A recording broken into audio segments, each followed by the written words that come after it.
Traverser la mer à l'insu du ciel. C'est-il pas stylé comme formule? Qu'est-ce que ça peut bien vouloir dire? Traverser la mer à l'insu du ciel. En admettant que le ciel nous regarde, comment pourrait-on traverser la mer sans qu'il ne le sache? Voilà un défi intéressant à relever. Sun Tzu, notre meilleur copain, a cette phrase un peu taquine. Le véritable stratège est subtil, personne ne le voit venir.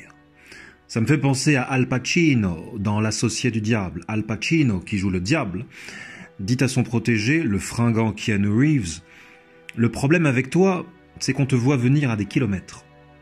Ne les laisse pas te deviner. Regarde-moi, sous-estimé depuis le début.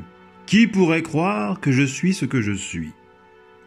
Bon, je paraphrase, mais dans le fond, c'est exactement ça. Personne ne voit le diable venir. Sa plus grande force, c'est l'effet de surprise. Il traverse la mer à l'insu du ciel. Hidden in plain sight, comme disent les anglo-saxons, caché à la vue de tous. N'oublie pas que l'art de la guerre, selon les grands stratèges chinois, est l'art de la duperie. Seule la victoire compte, pas la démonstration de force physique et matérielle. Qui dit duperie ou ruse, si tu préfères, dit travestissement. Qui dit travestissement, dit illusion. Hassan Diop est un maître illusionniste, un as de la contrefaçon. Personne n'aime autant se déguiser que lui, personne n'aime autant jouer à brouiller les pistes que lui. Il devient tour à tour manutentionnaire, homme d'affaires, employé au vestiaire, coach de basketball, pickpocket, dandy, cambrioleur, flic, tôlard. Il trompe tout le monde, même sa famille, et met tout le monde à l'épreuve. La vie est un théâtre. Shakespeare et Hassan Diop, Arsène Lupin, l'ont bien compris. Ce qu'on appelle pompeusement identité n'est pas autre chose qu'un agrégat de postures plus ou moins commodes, selon les circonstances. Une posture est amovible. On pourrait en changer comme de chemise, avec de la volonté et de l'entraînement. Faut le vouloir, bien sûr. Sans volonté, rien ne se fait. Aujourd'hui, je revais le costume de l'artiste asocial et incompris. C'est un exemple. Demain, je revêtirai celui de l'artiste ouvert, curieux, à l'écoute de l'esprit du temps, adaptable. Quand je parle de costume, de travestissement, je ne parle pas d'hypocrisie. Un acteur n'est pas hypocrite parce qu'il endosse un costume dans tel film et un autre dans le film suivant. Il ne viendrait à l'esprit de personne de qualifier les acteurs d'hypocrites. Pourquoi ? Parce que contrairement à l'hypocrite, l'acteur croit en ce qu'il fait, croit en ce qu'il dit. Il n'est pas à côté de son personnage, il incarne son personnage. Hassan Diop croit en ce qu'il fait, croit en ce qu'il dit, quelle que soit la posture qu'il adopte. Comme dirait ma mère, plus tu es convaincu, plus tu es convaincant. Maintenant, je te rappelle que nous sommes au-delà de la morale. La stratégie ne vise pas les bons points, les images, l'hostie du prêtre, le salut des bien-pensants. La stratégie vise l'efficacité. Masquer ses intentions peut s'avérer très efficace. Surprendre son monde peut s'avérer très efficace. C'est parce qu'il a su masquer ses intentions qu'Ulysse a pu écraser les prétendants et regagner son royaume. C'est parce qu'il a su se rendre invisible et insaisissable qu'Hassan Diop a pu écraser Pérégrini et regagner la dignité de son père.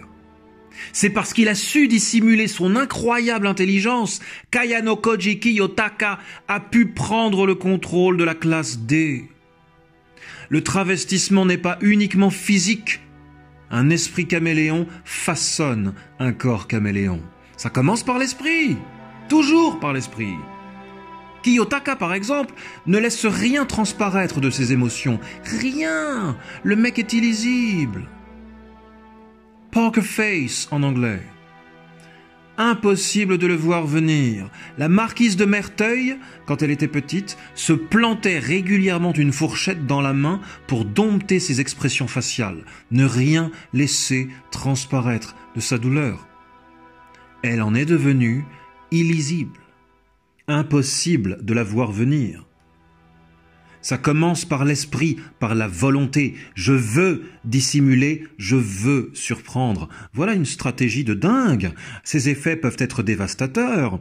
N'oublie pas que le stratège passe son temps à jouer et à bluffer. Je dirais que le premier commandement, le premier d'entre tous, c'est d'aimer jouer. Tu aimeras jouer. La vie est un putain de jeu grandeur nature. Considérer les choses à travers le prisme d'un jeu change tout. Regarde le succès des séries et des films d'aujourd'hui, tels que Squid Game, Alice in Borderland, King's Game, Darwin's Game, Tomodachi Game, The Game, Dev's Game, Saw 1, Saw 2, Saw 3, Saw 412, et j'en passe. Il y est toujours question de jouer sa peau. Je réaliserai bientôt un podcast où je mettrai en rapport le jeu et la civilisation. Ce sera un podcast complémentaire à celui-ci. L'autre face d'une même pièce. Voilà ce que je peux te dire aujourd'hui sur la beauté de l'art de la guerre, sur la beauté de la stratégie en tant que discipline et mode de vie, sur la spécificité de l'homo sapiens sapiens, ce sac d'os insupportable.